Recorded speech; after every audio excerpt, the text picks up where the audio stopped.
নমস্কার, আমি সঙ্গীতা চক্রবর্তী বলছি। বিভীষিকার রাত্রি চ্যানেলে আপনাদের সকলকে আরেকবার স্বাগত জানাই। আমার এই চ্যানেল কোনো রকমের কুসংস্কারকে প্রমোট করে না। আমার এই চ্যানেলের একমাত্র উদ্দেশ্য হলো আপনাদের সকলকে বিনোদন করা। প্লিজ প্লিজ প্লিজ আমার এই চ্যানেলটি আপনারা সাবস্ক্রাইব করবেন, আমার পাশে থাকবেন। আর আপনাদের কাছে কোনো নতুন ঘটনা থাকলে আমার মেল আইডিতে লিখে পাঠাবেন। আমার মেল আইডি নিচে ডেসক্রিপশন বক্সে দেওয়া রয়েছে। চলুন আজকের গল্পটা তাহলে শুরু করা যাক। আজকে যে গল্পটা সেটা আমার প্রিয় বান্ধবী আমাকে বলেছে, আর সে বলেছে তুই তো বিভীষিকার রাত্রি চ্যানেলটা হোস্ট করিস, তা তোকে এই গল্পটা রাতেই কিন্তু বলতে হবে। আমি বললাম ঠিক আছে, তুই যদি আমাকে রাত্রে বলতে বলিস তাহলে এই রাতটা কিন্তু তোকে আমার সাথে থাকতে হবে। একসাথে বসে দুজনাতে গল্পটা করব, মানে ও আমার পাশে থাকবে আর গল্পটা আমি আপনাদেরকে শোনাবো। এই গল্পটা ওরই মানে ওর মায়ের সাথে ঘটা একদম একটা সত্যিকারের ঘটনা। ওর মায়ের আর ওর মাসির গল্প। ওর মা আর ওর মাসি চাপা আর জবা দুই বোন ছিল, আর তাদের এক ভাই ছিল। তা চাপা ছিল মানে আমার বান্ধবী যে তার মা। আমার বান্ধবীর নামটা একটু বলা বারণ আছে, ও আমাকে বলছে এখন আমার নাম বলবি না, পরে কোনো একদিন ও নাম আমি আপনাদেরকে নিশ্চয়ই বলবো, বা ওকে বলবো যে তা ওর নামটা একটু বলতে, সেদিন আপনারা শুনতে পারবেন। তা চলুন বন্ধুরা গল্পটার দিকে যাওয়া যাক। ওর মাসির নাম ছিল জবা। তা জবা মাসির দুটো যমজ মেয়ে হয়, বাচ্চা মেয়ে। তা বাচ্চা হলে যেমন সাধারণত মেয়েরা বাপের বাড়িতে আসে, জবা মাসিও বাপের বাড়িতে এসেছিল। তা জবা মাসির মেয়ে হওয়ার পরে সে যখন বাপের বাড়িতে আসে 21 দিনের মাথাতেই তার ভাই হঠাৎ করে অ্যাক্সিডেন্টে মারা যায়। আবার ঠিক তার কিছুদিন পরেই মানে ওই 21 দিনের মাথার মধ্যেই আর কি তার দাদু হঠাৎ করে মানে কুয়ো থেকে চান করতে গিয়ে জল তুলতে গিয়ে ওখানে স্ট্রোক জানিয়ে দেয়, কুয়োতে পড়ে সে মারা যায়। তখন পাড়া প্রতিবেশী, তার বাড়ির লোক, এমনকি জবা পিসির মা নিজেই বলে যে তোর এই মেয়ে দুটো কিন্তু খুব অপয়া। জবা পিসি শুনে খুব খারাপ লাগে, সে তার হাজব্যান্ডকে জানায়, দিয়ে সে ওইখান থেকে চলে যায় বাচ্চা দুটোকে নিয়ে। তারা এই কথাটা শোনার পর থেকে তার জামাইয়ের সঙ্গে তার খুব ভালো একটু সম্পর্ক ছিল না মেয়ে জামাইয়ের সঙ্গে। তারা খুব একটা বাপের বাড়ি আসতো না, আর এলে পরেও মেয়েগুলোকে নিয়ে আসতো না, মাঝে মধ্যে আসতো আর কি যাকে বলে। তা চাপা মাসি বলে যে মানে আমার বান্ধবীর মা, যে জবা মাসির মেয়েগুলো যখন আস্তে আস্তে বড় হতে থাকে, মানে একটু যখন বড় হলো, যখন ওরা মানে হাঁটতে শিখলো, তখন ওরা মানুষের মতো স্বাভাবিক পায়ে হাঁটতো না, ওরা হাতে পায়ে হাঁটতো। মানে আপনি যখনই ওদেরকে ডাকবেন ওরা যেন কুকুর বিড়াল ছাগলের মতন যেমন সেই 4 পায়ে হেঁটে যায়, ওরা ঠিক সেই 4 পায়ে হেঁটে আসতো। ভাবুন কি ভয়ানক কাণ্ড হতে পারে। হট করে যদি আপনি ওদের বাড়ি যান আর ওই বাচ্চা দুটোকে দেখে যদি আপনি ভালোবেসে ডাকেন, তাহলে যদি সেই বাচ্চাগুলো আপনার কাছে 4 পায়ে হেঁটে আসে, তাহলে আপনার কী অবস্থাটা হবে সেরকম ধরনের। আবার ঠিক তারপরে যখন আরেকটু বড় হলো, ওরা যখন খাবার খেতে শিখলো, আমরা যেমন খাবার খাই, ধরুন মানে মাছ খেলে ভাজা খাই, মাংস খেলে হয়তো রাঁধা মাংস খাই, তারপরে এমনি সবজি খেলে আপনারা কেমন খান, সেদ্ধ ফুল বয়েল সবজি খান, ওরা ঠিক তার উল্টো ছিল। মানে আমার বান্ধবীর মা বলেছে ওরা ঠিক ওই রকম খাবার খেত না, মানে আপনারা যেমন খাবার খায় ওই রকম খাবার খেত না। ওরা আধগাছা খাবার খেত। ধরুন বেগুন সে পেছন দিকটা যেদিকটা খুব ভালো করে সেদ্ধ হয় না, দেখবেন হালকা একটু কাঁচাতে থাকে, ওই রকম ধরনের খাবারটা খেত। আবার ঠিক ফুলকপি রান্না করলে দেখবেন ডাঁটগুলো অনেক সময় সেদ্ধ হয় না, সে কাঁচাটে খাবারটা সেইগুলো খেত। আবার মাসি ধরুন রান্না করছে, মানে জবা মাসি ধরুন রান্নাঘরে ওরা হেঁটে হেঁটে চলে গিয়ে কড়াইয়ে ধরুন মাছ সবে দিয়েছে রান্না করতে, কাঁচা মাছ নুন হলুদ মাখিয়ে রান্না করতে দিয়েছে, সেইখান থেকে টপ টপ করে তুলে খেত। মানে একটু মানে অস্বাভাবিক ব্যবহার করতো, মানুষের বাচ্চার মতন না, যেন মনে হতো পিচাসের বাচ্চা এরকম ধরনের খাবার খেত। আবার ওদেরকে বহুবার বলা সত্ত্বেও ডাক্তার দেখানোর পরেও মানে কোনো রকম কোনো কিছু হয়নি।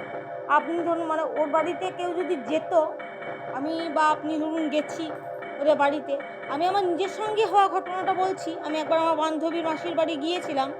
তা আমরা গিয়ে পরে দাঁড়িয়েছি, তখন ছিল এই তো এখন জগন্নাথ দেবের রথযাত্রা চলছে, তাই গল্পটা এই সময়তেই বললাম। রথের সময় আমরা জগন্নাথ দেবের প্রসাদ নিয়ে আর জগন্নাথ দেবের ফটো নিয়ে ওদের বাড়িতে দেখা করতে গিয়েছিলাম। আমরা তখন পুরী থেকে এসেছিলাম। তা আমার বান্ধবীর সাথে ওর মাসির বাড়ি গিয়েছিলাম প্রসাদ দিতে। তা যেই আমরা মানে জগন্নাথ দেবের ফটোটা নামিয়েছি আর প্রসাদগুলো দেব, সেই ওরা যেন সেই বিড়বিড় বিড়বিড় করে আমাদের দিকে তাকিয়ে কী সব কীরকম ধরনের যেন মন্ত্র বলার মতন বলতে থাকে। মানে ওরা সবার সাথে কথাও বলে এইভাবে, মাসি মেসো এদের সাথেও কিন্তু ওরা এইভাবেই কথা বলে। একমাত্র মাসি আর মেসো ছাড়া ওরা যে কি বলতে চাইছে বা কি চাইছে সেটা কেউ বুঝতে পারতো না। আমরা ওদের বাড়ি গিয়েছি, তো নামিয়েছি, তো আমাদের দিকে এমন কটকট কটকট এমন দৃষ্টিতে তাকিয়ে আছে আর বিড়বিড় বিড়বিড় করে কী সব বলে যাচ্ছে। আর তারপরে হঠাৎ করে ওইখানেই দাঁড়িয়ে দাঁড়িয়ে পেচ্ছাপ করে দিল। পেচ্ছাপ করে দেওয়ার পর সে পেচ্ছাপটা নিজেরাই চেটে চেটে খাচ্ছে। এই বীভৎস জিনিসগুলো দেখে আমরা ওইখান থেকে মাসিকে বললাম যে মাসি চলো আমরা আর এখানে থাকবো না, আমরা এবার বাড়ি যাই। তা জবা মাসি বললো যখন যাচ্ছি প্রসাদ আর ইয়েটা যেটা রয়েছে ঠাকুরের মূর্তিটা সেটা নিয়ে যা। আমরা তখন মাসি বললো কেন? না আমরা আমাদের বাড়িতে কোনো রকমের ঠাকুরের ফটো বা কোনো কিছু রাখতে পারি না, রাখলে ওরা খুব মানে কীরকম ধরনের ফিল করে, এই যে যখন দেখছি যে পেচ্ছাপ করে দিচ্ছে আর করছে ওরা এইরকম ধরনের ফিল করে। বা বাড়িতে কোনো ঠাকুরের ফটো টাঙালে বা কোথাও যদি মানে আশেপাশের বাড়িতে যখন পুজো হয়, শাঁখ বাজে, সন্ধ্যা দেয়, ওরা একদম এগুলো সহ্য করতে পারে না। ওরা তখন বাড়ির মধ্যে চিৎকার চেঁচামেচি করতে থাকে। আমরা ভীষণ ওখানে ভয় পেয়ে যাই, বাড়ি চলে আসি। আমরা যেন মনে হলো মানে আমি যেন একটা জ্যান্ত দুই পিচাসকে চোখের সামনে দেখে এলাম। তারপরে তার আশেপাশের বাড়ির সঙ্গেও তাদের খুব একটা সম্পর্ক ভালো ছিল না। তার কারণই হচ্ছে বাচ্চা দুটো তাদের বাড়িতে কেউ গেলে তাদের দিকে কটকট দৃষ্টিতে তাকিয়ে থাকতো। হাঁটে মানে তারপর কটকট দৃষ্টিতে তাকিয়ে থাকার পরে তাদের দিকে হয়তো ছুটে চলে যেত, ওই হাতে পায়ে হেঁটে চলে যেত, নিয়ে নানা রকম বিড়বিড় বিড়বিড় বিড়বিড় বিড়বিড় তাদেরকে দেখে বলতে থাকতো। তখন তারা ভয়ে ওখান থেকে চলে যেত। তাই ওদের বাড়িতে কেউই আসা যাওয়া করতো না। বা কারুর বাচ্চা যদি হট করে আসতো, বাচ্চা তো বাচ্চার সঙ্গেই খেলে, যদি কেউ খেলতে আসতো বা ইয়ে করতে আসতো, ওরা সেই বাচ্চাগুলোকে কিন্তু হার্ট করতো, মানে হয় কামড়ে দিত, তাবিনো চুলের মুঠি ধরে মারতো, মানে কাউকেই পছন্দ করতো না। নিজের মা বাবার সাথেও এইসব কাজ করতো। ওর মা বাবাকে মানে বাবাকে প্রত্যেক দিন হয় মাছ দিনের বেলায় আর হলে রাত্রেবেলাতে মুরগি গোটা নিয়ে আসতো, আর দিনের বেলাতে মুরগি নিয়ে এলে রাতে মাছ নিয়ে আসতো। আর মাসি ওদেরকে কেমন করে খাওয়াতো বলুন তো? মাছটা গোটাই নিয়ে আসতো মেশো। মাছটা কাটার পর মাছের যে পেটে নাড়ি ভুড়িগুলো থাকে আর যে মাথাটা থাকে ওটা আর্ধেক করে দুই বোনকে দিয়ে দিত, ওরা ওটা কাঁচাই খেত। আবার মুরগি নিয়ে এলেও তাই, মাসি ঘরেই কাটতো, কেটে পরে মুন্ডুটা আর পাগুলো ওদেরকে দিয়ে দিত, ওরা ওইগুলো চিবিয়ে খেত কচকচ করে। একদম বিচ্ছিরি আর কি। এই জিনিসটা শুধু আমরা চোখে দেখেছি বা আমার মাসির ঘরেও মানে বান্ধবীর ঘরেও ওরা একবার দুবার এসেছে, তখন ওইখানে এসেও এরকম ধরনের মানে করতো বলে কেউ ওদেরকে পছন্দ করতো না। তাই আমার বান্ধবীরাও বলেছিল, মানে বান্ধবীর মাও বলেছিল যে তুই মেয়েগুলোকে নিয়ে বাবু আসিস না। তাই জবা মাসি মানে কারুর বাড়িতেই আর মানে ফ্যামিলির থেকেও একদম আলাদা হয়ে গেছিলো। ফ্যামিলিতেও কারুর কাছে যেতে পেত না। বান্ধবীর মা মানে জবা মাসির বোন মাঝে মধ্যে ফোন করে বলতো যে দিদি তোর এখন বয়স কম আছে, তুই এক কাজ কর, এই বাচ্চা দুটোকে তুই মেরে ফেল, নিজেই মেরে ফেল, তারপরে তুই আবার নতুন করে বাচ্চা নে, কারণ এরা কিন্তু মানুষের মতন আচরণ করে না। এগুলো শুনে মাসির খুব খারাপ লাগতো জবা মাসির। তখন জবা মাসি বলতো আমি নিজের মা হয়ে কী করে বাচ্চাগুলোকে এরকম করবো, তোরা এক কাজ কর, তোরাই বরঞ্চ আমার সঙ্গে সম্পর্ক রাখিস না, আমরা আমার মেয়েদেরকে নিয়ে ঠিকই আছি। আর ওরাও একটু মানে ওদের সঙ্গে থেকে থেকে না একটু মানে মেন্টাল ধরনের পেশেন্ট হয়ে গিয়েছিল। তারপরে ঘটনাটা ঘটল একদিন পাড়াতে সবাই দেখে 3-4 দিন ধরে মাসি মেশোর কোনো খোঁজ নেই, মানে ঘরে রান্নাও হচ্ছে না, শব্দ হচ্ছে না, জল তোলারও কোনো আওয়াজ নেই। মাসি মেশোকে বাইরেও কেউ দেখতে পায়নি। মেশোমশাই প্রত্যেক দিন বাজার যেত, তারপর চাকরি করতো, সেখানে যেত, সেখানেও 4-5 দিন হলো যায়নি। আর বাড়ি থেকে প্রচণ্ড দুর্গন্ধ উঠছে। এমনিতেও ওদের বাড়ি থেকে দুর্গন্ধ উঠতো, কারণ যেহেতু মাছ মাংস কাঁচা কাঁচা রান্না হতো আর হতো, তাই ওদের বাড়ি থেকে কেউ যেত না। তারপরে পুজোর ধূপ ধুনো কিছুই পড়তো না, বাড়ি থেকে একটা কেমন আষ্টানি বাড়া গন্ধ উঠতো। বাচ্চাগুলো ঘরের মধ্যেই পেচ্ছাপ পায়খানা সব করতো, মানে একটা মানুষই ঘিনঘিনে টাইপের পরিবেশ হয়ে থাকতো। তাই ওদের বাড়ির দিকে মানে এমনিতেই সবাই একটু করতো, হ্যান্ডটাই করতো। 3-4 দিন হলো কাউকে কেউ দেখতে পায়নি। আশেপাশে লোকেদের মধ্যে আলোচনা হতে থাকে যে জবা বৌদি আর দাদা কই, কত কিছুদিন হলেও বেরোচ্ছে না। কিন্তু হ্যাঁ, তারা একদিন আসে, এসে পরে মানে উঁকি মারার চেষ্টা করে, জানলা দরজা বন্ধ ছিল, মেয়ে দুটোর আওয়াজ পায়, মেয়ে দুটো কাঁই কিচির ঘরের মধ্যে করতো। তারপরে একটা অস্বাভাবিক ধরনের সেই ভূতের মতন কথা বলতো, মানে মানুষের মতন না, মানুষের কোনো মানে না বাংলা না হিন্দি না ইংলিশ, মানে কোনো ভাষাতেই না, একটা কেমন ধরনের ভাষাতেই যেন ওরা কথা বলতো, সেই আওয়াজগুলো শুনতে পাওয়া যাচ্ছে। তখন ওরা ভাবলো ওদের মানে ভেতরেই চলছে কিছু, ওরা নিজেরা যেমন আছে সেরকমই থাক, ওরা এমনিতেই তো একটু অস্বাভাবিক ধরনের, তাই আর কেউ যায়নি। তারপরে ঘটনাটা আরও দিন 10 এগিয়ে যায়, মানে 12-15 দিন হয়। 12-15 দিন ধরে একটা বাড়ি থেকে কেউ বেরোচ্ছেও না। মানুষ থাকলে সবজি জিনিসপত্র আনা আনি বা পেচ্ছাপ পায়খানা করতেও তো মানুষ বাইরে বেরোবে, এটাও নয়, কিছুই হচ্ছে না। তারপর ঘর থেকে বিকট গন্ধ উঠছে। তখন তারা একদিন দরজা, মানে আশেপাশের লোকেরা সবাই মিলে এসে একদিন দরজাটা জোরে ভেঙে ঢুকলো। খুব ভালো করে দরজাটা আটকানো ছিল না, মিডিয়ামভাবে ভেঙে ঢুকলো।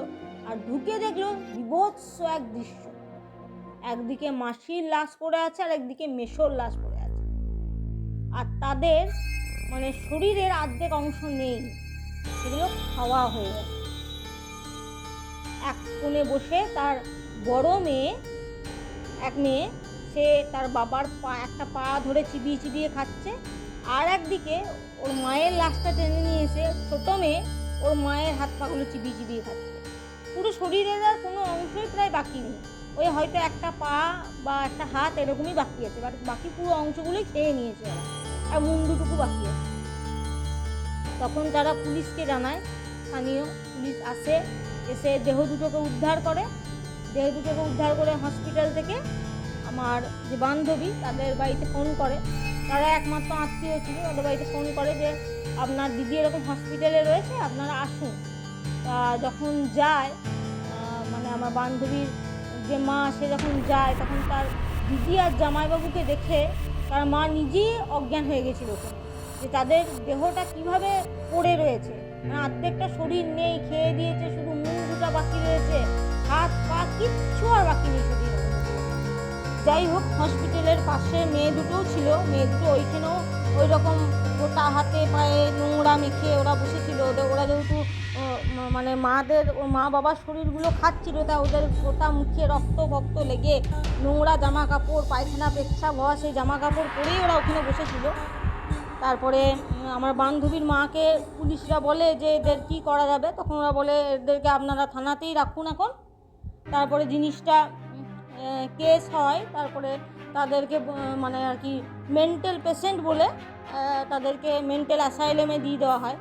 মেন্টাল অ্যাসাইলেমে গিয়ে পড়েও তারা ঠিক এই ধরনেরই কাজ করছিল, মানুষকে কামড়ে দেওয়া, ছিঁড়ে দেওয়া।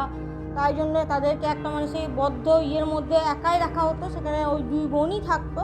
পরবর্তীকালে ওখান থেকে খবর আসে যে তারা দুজনে অদ্ভুতভাবে একই দিনে মারা যায়। যাই হোক, ঘটনাটা শুনে বলবেন আপনাদের কীরকম লাগলো, গা শিউরে উঠলো কি না। আমার তো বলতেই গা শিউরে উঠছিল। ভীষণ একটা ভয়ানক ঘটনা, এটা তো আমরা চোখে দেখেছি, আর আপনাদেরকে বললাম এটা একটা সত্যি ঘটনা। আপনাদের কেমন লাগলো আপনারা জানাবেন, আর আমার চ্যানেলের পাশে থাকবেন অবশ্যই। রাখছি।